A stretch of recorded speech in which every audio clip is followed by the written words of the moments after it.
A woman who doesn't make much money shouldn't make her husband do the chores. You really are hopeless.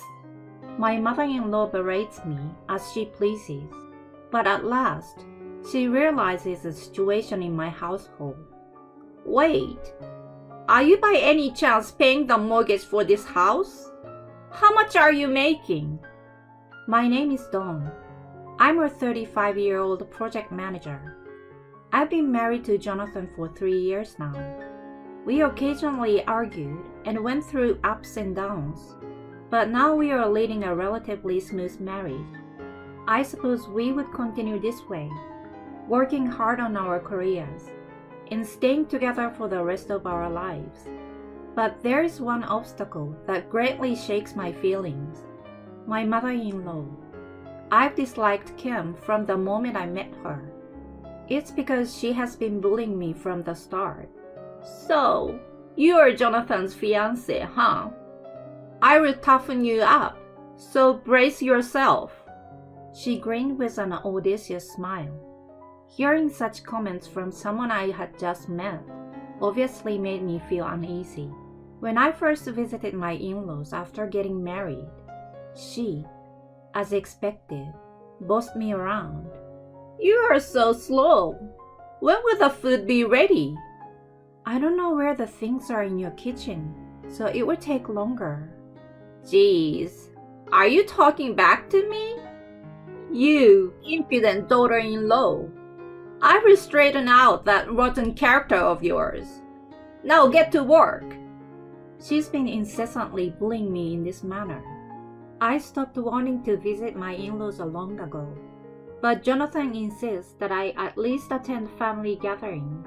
I reluctantly join them, but I'm always made to help with the preparations. During those times, she never failed to belittle me. You really are useless. Nothing will ever get done. You have no merits at all. Why did Jonathan fall for someone like you? I don't mind if you guys end up divorced anytime. During such moments, when we are alone, she relentlessly pains me. I'm normally mentally exhausted at the preparation stage. Then, during the banquet, I have to serve drinks to relatives, clear dishes, and refill drinks. There's no time for me to take a breath. This is why I genuinely detest family gatherings. Moreover, Jonathan never pays attention and checks on me. He enjoys eating and drinking as he pleases, and often ends up falling asleep, so he doesn't even notice what I'm enduring. The last time we were at the gathering, I was treated so badly that I vented to him after we got home. I can't take it anymore. I will never go to your family gatherings. He looked stern and got angry. What are you saying? You're my wife. Attending these things is your obligation, you know. Are you serious? If you're really like that, divorce may be the only option. What? Divorce? Don't you dare mention it so lightly. Of course I don't. You have no clue how much I'm suffering from your mother's bullying. You never pay any attention. I do know what goes on. Look who's talking. If so, you must have seen her picking on me.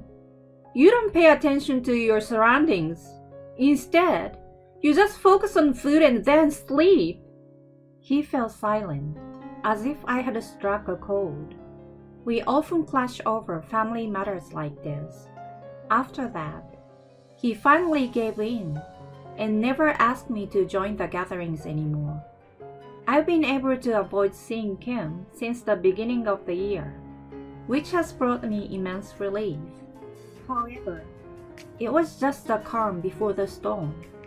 Not having to go to my in-laws' house anymore made me feel so much lighter, and I was able to focus on my work even more than before. I started working more overtime without any worries, and my performance improved steadily. As a result, I received a promotion. I also took on a side job during my free time, and increased my income to a level I never imagined. It made me feel emotionally at ease. With substantial savings, I felt capable of handling any potential troubles, and above all, I could finally start working toward my dream of owning a home. Then, amidst all this, I received a call from a property agent. I had been visiting them and discussing various options for a while, so they informed me about new properties whenever they became available. The one recommended turned out to be excellent. It almost perfectly matched the criteria I had in mind, and the location was ideal. I thought I might as well purchase a ready-made house without needing to involve a construction company. After discussing it with Jonathan, we made the decision to put our offer. Soon after, we moved into our new home. The rooms were spacious, and since it was brand new, everything was pristine. Both the exterior and interior were stylish, and just looking at it filled me with excitement. When I started unpacking, I realized that the furniture and appliances went exactly as I had imagined, confirming that my choice was spot on. Once we began our life in the new house, it was incredibly comfortable and truly fantastic. Jonathan was satisfied too, and both of us were so cheerful that our lively conversations never ceased. Our marriage seems to improve significantly, and I felt wonderful every day. I truly believe that choosing that house was the right decision. Aside from that, buying a new home meant that we had to invite each other's family over at least once. While Jonathan and I were finally building a good relationship, I couldn't refuse Kim's visit, so my parents-in-law came over promptly. Wow, this is such a fantastic home. You've worked hard, Jonathan. Living in such a splendid house is amazing. Kim was extremely excited.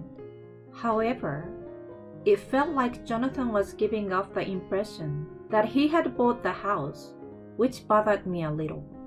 Then my father-in-law David stepped in. Don works as well, so it's not just his effort. They are both working, so they contributed equally to this house. I was delighted that he acknowledged my effort. Kim was rolling her eyes after being corrected by him. Surprisingly, Jonathan also seemed discontented, which disturbed my feelings. I was the one who bought the house in my name. In reality, I had a higher income than him. It seemed he had never told his parents about it. He was surprisingly proud, so that was a possibility. It didn't really matter to me if Kim misunderstood the situation, as I assumed I wouldn't be dealing with her so often. I shifted my focus and entertained my in-laws. They seemed very satisfied when they left. That was supposed to be the end of it. From then on, I was planning to refuse if Kim wanted to come over. And sure enough, she tried soon after. Moreover, she was planning to come along. Since Jonathan was ready to accept it without question, I had to step in. Hey honey, have you forgotten our agreement? I've said that I will only have minimal contact with your mother. I was lenient when she visited for the first time, but from now on, she needs to get my permission. Besides, I will never allow her to come alone. If I do, she will want to visit every day. I'm sure she would like to spend some time in the new home with us. If I allow her to come alone, it's going to be a hassle for me. If David's not with her, she will create trouble. Why would she cause trouble? What do you think of my mother?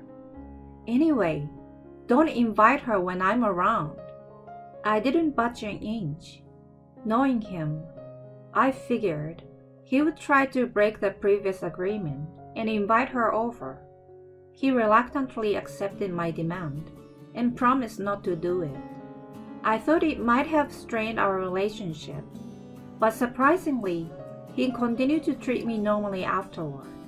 Then one day, we received news that David had fallen seriously ill and was hospitalized. We rushed there and saw David lying on the bed, hooked on a machine. Kim explained the situation in distress. He suddenly collapsed at home. I called an ambulance, and luckily they managed to treat him just in time. If it had been a bit later, who knows what would have happened to him? We were both shaken after hearing that. It had been a close call. We were relieved that he had survived. A little while later, he finally woke up. Surprisingly, he seems to be better than I expected and showed a healthy complexion. I'm sorry for causing everyone so much worry. How are you feeling, David? Dad, don't push yourself hard, you know. Yeah, you are right. I may have been too hard on myself without taking a break until now. It looks like I will be here for a while, so I will take this opportunity to take it easy. He was an incredibly diligent person who often strained himself. Even as he got older, he continued like that, so his body must have finally reached its limit. After that, I visited him in the hospital as often as I could. Since I went after work, I didn't bump into Kim, and I had plenty of opportunities to talk with him. During that time, something unexpected happened. I was away on a business trip for 5 days. When I returned, I heard Kim's voice inside the house. I was annoyed by her unpermitted presence as I headed to the living room. There, she was lying on the sofa, looking cozy as if it were her own home. Oh, you're back. Jonathan looked at me as I entered the room. Hey, what's going on? I wasn't expecting to see you here, Kim. I glanced briefly at her. She turned to look at me and said, Well, I live here now, you know. What do you mean? You're such a dimwit. I moved in for the time being. We decided to live together until David came back. You're kidding, right? I felt dizzy and nearly fainted. Jonathan had taken advantage of my absence to bring her belongings into our home. Somehow, one of the rooms had become filled with her things. I don't recall ever agreeing to live together. When I insisted, she glared at me. I didn't ask for your permission. I'm in a difficult situation without David around, and I need help. Right. That's why she turned to me. Honey, try to be a bit more mature.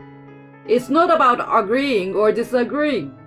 We're a family, and we should support each other. He nodded in self-satisfaction after making those seemingly reasonable comments.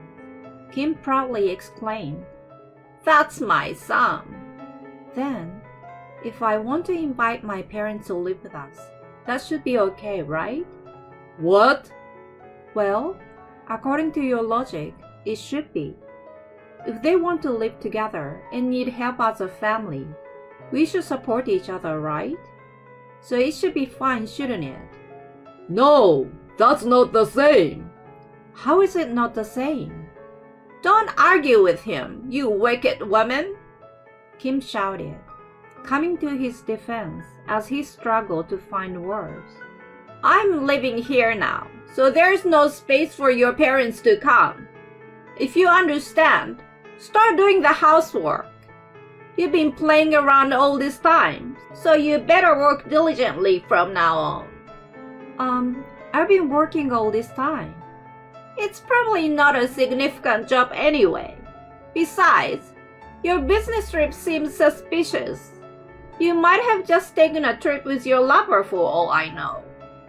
What the heck are you talking about? My. It's suspicious how you're flustering. Jonathan, if she was really having an affair, we should demand alimony and get rid of her.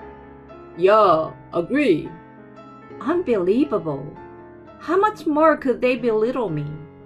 On top of it all, Jonathan had let her come to our house without asking me and forcibly initiated cohabitation. My distrust toward him intensified rapidly. From then on, Kim gleefully resumed her previous mistreatment toward me. It was emotionally draining and challenging. I was also becoming busier at work, so there was times when I couldn't manage housework even if she scolded me. As a habit from before, I asked Jonathan to take on some tasks. Upon seeing that, Kim's face turned red with anger. What are you trying to do? Making him help with the housework? I can't handle it all by myself. He has helped me before when I was busy. You don't even earn good money, yet you make him do housework. You really are useless, you know. He deserved a better wife than you. She continued to criticize me as she pleased. I couldn't understand why she needed to go to such length. All right then. Should we get a divorce? What? Jonathan panicked at my statement.